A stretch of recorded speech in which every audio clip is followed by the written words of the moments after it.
इस लोकसभा के अंदर कुछ कानून ऐसे बने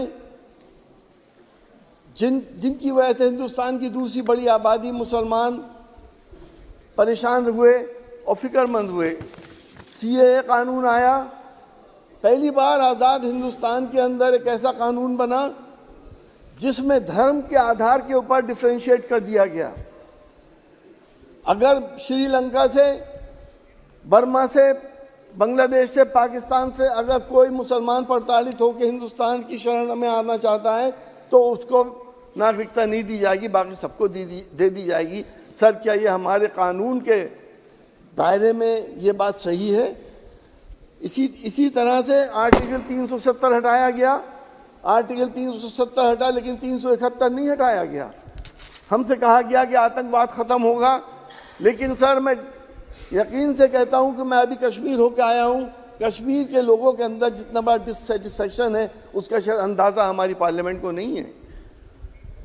हर दूसरे दिन कोई ना कोई आतंकवादी घटना होती है। तो आर्टिकल 370 हटने से कश्मीर को क्या मिला? मुसलमानों के शरीयत में मुदाखलतें हुई, 3 तलाक का बिल आया। इसका मैसेज क्या गया हिंदुस्तान के अंदर कि किसी को हिजाब पे परेशानी होने लगी, किसी को नमाज पे होने लगी, किसी को अजान पे होने लगी, तो किसी को मस्जिद पे होने लगी, तो किसी को मदरसे पे होने लगी। क्या सर ये वही देश है जो हमने साथ मिलके एक साथ अपना खून देके इस देश को हमने आज़ाद कराया था? आखिर ये किस जगह जाके रुकेगा? एक मसला तय हुआ बाबरी मस्जिद का, सुप्रीम कोर्ट ने एक फैसला कराया, इंसाफ वो फैसला हुआ, इंसाफ नहीं हुआ, लेकिन फिर भी एक मसला तय हो गया। अब दूसरी मस्जिद का काम शुरू हो गया, उसमें भी एक जज साहब जो रिटायर होने वाले थे अगले दिन, उन्होंने एक फैसला दे दिया ज्ञानवापी मस्जिद में। इसके बाद मथुरा के बाद ताजमहल, कुतुब मीनार, दिल्ली की जामा मस्जिद और 3000 मस्जिदों पे जब ये लोग क्लेम करते हैं तो देश का हाल क्या होगा कि ये सोचने की बात है। पार्लियामेंट को और हम सब लोगों को इस पर गंभीरता से सोचना पड़ेगा कि हम अपनी आगे आने वाली नस्लों को क्या देके जा रहे हैं। प्यार मोहब्बत देके जा रहे हैं या नफरतें देके जा रहे हैं? ये इस सिलसिले को आखिर अब कब तक जारी रहेगा? ये सिलसिला बंद होने चाहिए।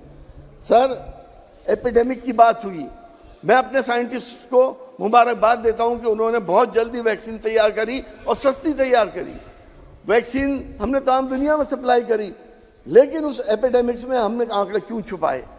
हमारी सरकार कहती है कि तकरीबन 5 लाख लोग मारे गए, लेकिन वर्ल्ड हेल्थ ऑर्गेनाइजेशन कहता है कि हिंदुस्तान के अंदर 50 लाख लोग मरे कोविड से।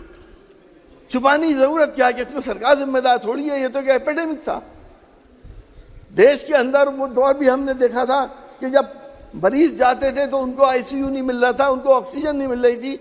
दिल्ली के अस्पतालों के बाहर एम्बुलेंस के अंदर लोगों की मौतें हो गई, और जब मौत होने के बाद शमशान घाट इंसान पहुंचा है तो उसको लकड़ी नहीं मिली, गंगा के किनारे उसको दबा दिया गया और उसकी लाशों को जानवरों ने नोचा। कोई तो जिम्मेदारी ले इस बात की। क्या ये वैसे ही हो गया? कौन जिम्मेदार है?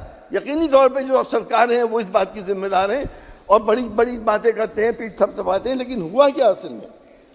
सर, हमने किसानों के लिए देखा कि इतना बड़ा प्रोटेस्ट हुआ हिंदुस्तान की तारीख में, पहली बार 700 किसान शहीद हो गए। किसानों को सोच समझा जा रहा था कि जो बॉर्डर पे बैठे कि शायद किसी दूसरे मुल्क से आके ये हमारे दुश्मन बैठ गए। कभी कीलें लगाई गई, कभी कंक्रीट की दीवारें बनाई गई। वो बिल वापस लिए गए, जब लाए थे तो कह रहे थे किसानों के हित में है, जब वापस ले गए तो कह रहे हैं कि किसानों के हित में है। आखिर क्या था? प्रेसिडेंट साहिबा ने खाद की बात करी। एक दौर वो था जब ये लोग आए थे तो यूरिया का बैग 125 रुपए में मिलता था और आज 330 रुपए में मिल रहा है। एनपीके का कट्टा 400 रुपए का था और आज 1300 रुपए में मिल रहा है। डीजल कितना महंगा हो गया, किसान की लागत कितनी बढ़ गई और उसको आय कितनी कम हो गई। आप कहते हैं दुगनी आय कर रहे हैं। किसान के लिए एमएसपी में क्या कर रहे हैं? कितनी एमएसपी आपने दी?